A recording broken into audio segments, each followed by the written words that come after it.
Assalamualaikum warahmatullahi wabarakatuh. Perkenalkan, nama saya Nela Nur Hasana. Di sini kita akan membahas mengenai auditing. Nah, apa sih audit itu? Langsung saja kita bahas ya. Pengertian audit menurut Sukrisno Agus, auditing adalah suatu pemeriksaan yang dilakukan secara kritis dan sistematis oleh pihak yang independen terhadap laporan keuangan yang telah disusun oleh manajemen, beserta catatan-catatan pembukuan dan bukti-bukti pendukungnya dengan tujuan untuk dapat memberikan pendapat mengenai kewajaran atas laporan keuangan tersebut. Nah, kemudian di sini ada juga perbedaan auditing dengan akuntansi. Auditing mempunyai sifat yang analitis, sedangkan akuntansi mempunyai sifat yang konstruktif. Akuntansi juga dilakukan oleh pegawai perusahaan bagian akuntansi dengan berpedoman pada etap atau IFRS, sedangkan auditing dilakukan oleh akuntan publik dengan berpedoman pada standar profesional akuntan publik, kode etik profesi akuntan publik, dan standar pengendalian mutu. Kemudian di sini ada juga jenis-jenis audit. Yang pertama ada audit operasional, kemudian ada audit ketaatan, ada juga audit laporan keuangan. Kemudian ada jenis-jenis auditor atau yang melakukan audit. Ada kantor akuntan publik, audit internal pemerintah, auditor badan pemeriksa keuangan, auditor pajak, dan auditor internal. Kita juga akan membahas mengenai kantor akuntan publik. Nah, apa saja sih kegiatan yang dilakukan di kantor akuntan publik?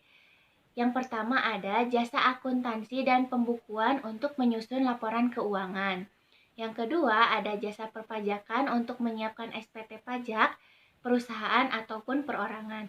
Yang ketiga ada jasa konsultasi manajemen untuk mengoperasikan bisnis secara lebih efisien. Nah, yang keempat ada perencanaan keuangan, kemudian kelima ada penilaian usaha, kemudian ada akuntansi forensik, dan juga melakukan inspeksi untuk menilai ketaatan pada aturan-aturan PCAOB dan SEC, standar profesional serta kebijakan pengendalian mutu kantor itu sendiri.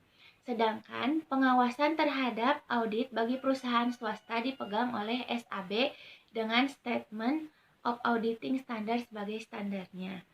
Di Indonesia, kita mengenal hal tersebut dengan Bapepam LK atau Badan Pengawas Pasar Modal dan Lembaga Keuangan. Bapepam LK adalah badan pemerintah pusat yang membantu menyediakan informasi yang andal bagi investor untuk membuat keputusan investasi. Nah, oleh karena itu, badan ini berperan dalam penetapan GAAP dan pengungkapan laporan keuangan. Karenanya, Bapepam LK berwenang menetapkan persyaratan pelaporan yang dianggap perlu demi wajarnya pengungkapan kepada investor dan membuat aturan bagi setiap akuntan publik terkait dengan laporan keuangan yang telah diaudit dan diserahkan kepada Bapepam LK sebagai salah satu syarat memasuki pasar modal Indonesia. Ada juga IAPI atau Institut Akuntan Publik Indonesia. IAPI berwenang menetapkan standar dan aturan mengenai standar audit, standar kompilasi dan review, standar atestasi lainnya, dan kode etik. Fungsi lain IAPI adalah menyusun dan menilai ujian sertifikasi akuntan publik, melakukan riset, mempublikasikan bahan-bahan mengenai topik-topik yang berkaitan dengan akuntansi, audit, jasa atestasi, jasa assurance, jasa konsultasi manajemen, dan juga melaksanakan berbagai fungsi pendidikan. Standar audit yang diterima umum atau GAAS terdiri atas 3 bagian, yaitu standar umum, standar pekerjaan lapangan, dan standar pelaporan. Pengendalian mutu. Pengendalian mutu memastikan bahwa setiap KAP memenuhi tanggung jawab profesionalnya kepada klien dan pihak-pihak lain. Unsur-unsur pengendalian mutu mengadopsi Standar Internasional Pengendalian Mutu atau IFAC. Setiap KAP harus mendaftarkan diri dalam program pemantauan praktek IAPI agar memenuhi syarat keanggotaan Dewan Review Mutu atau DRM, dengan tujuan untuk menentukan dan melaporkan apakah KAP yang ditelaah telah mengembangkan kebijakan dan prosedur yang memadai bagi kelima unsur pengendalian mutu, dan mengikuti kebijakan serta prosedur dalam praktik. Di dalam auditing juga ada yang dikenal dengan laporan audit. Nah, apa sih laporan audit itu? Laporan audit adalah tahap akhir dari keseluruhan proses audit. Jenis-jenis laporan audit ada 5, yaitu laporan pendapat wajar tanpa pengecualian, ada laporan pendapat wajar tanpa pengecualian dengan bahasa penjelasan, kemudian ada laporan pendapat wajar dengan pengecualian, laporan pendapat tidak wajar, dan pernyataan tidak memberikan pendapat. Dalam laporan audit ada yang dinamakan dengan materialitas. Materialitas adalah suatu pertimbangan penting dalam menentukan jenis laporan yang tepat untuk diterbitkan dalam situasi tertentu. Kita juga akan membahas mengenai kewajiban hukum. Mengapa bisa terjadi kewajiban hukum dalam audit?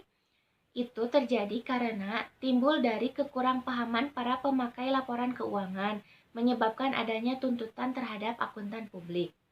Nah, dalam kewajiban hukum ada juga yang dikenal dengan kegagalan bisnis, kegagalan audit, dan resiko audit. Apa saja perbedaan dari ketiga komponen tersebut? Yang pertama, kegagalan bisnis. Terjadi apabila bisnis tersebut tidak mampu mengembalikan pinjamannya atau memenuhi harapan para investor karena keadaan ekonomi atau bisnis, seperti resesi, keputusan manajemen yang buruk, atau persaingan yang tidak terduga dalam industri itu. Kemudian ada juga kegagalan audit. Terjadi apabila auditor mengeluarkan pendapat audit yang tidak benar karena gagal memenuhi persyaratan standar audit. Kemudian ada juga yang dinamakan resiko audit. Kemungkinan bahwa auditor akan menyimpulkan setelah melaksanakan audit yang memadai bahwa laporan keuangan telah dinyatakan secara wajar, sedangkan dalam kenyataannya mengandung salah saji yang material. Sumber kewajiban hukum ada 4. Yang pertama yaitu kewajiban kepada klien, yang kedua kewajiban kepada pihak ketiga menurut common law, yang ketiga kewajiban sipil menurut Undang-Undang Sekuritas Federal, dan yang keempat kewajiban kriminal. Di sini kita juga akan membahas respon profesi terhadap kewajiban hukum. AICPA dan profesi secara keseluruhan dapat melakukan sejumlah hal untuk mengurangi risiko pada praktisi terkena tuntutan hukum. Yang pertama, mencari perlindungan dari proses pengadilan atau litigasi yang tidak terpuji. Yang kedua, meningkatkan performa auditing agar dapat memenuhi kebutuhan para pemakai dengan lebih baik. Yang ketiga, mendidik para pemakai mengenai batas-batas auditing.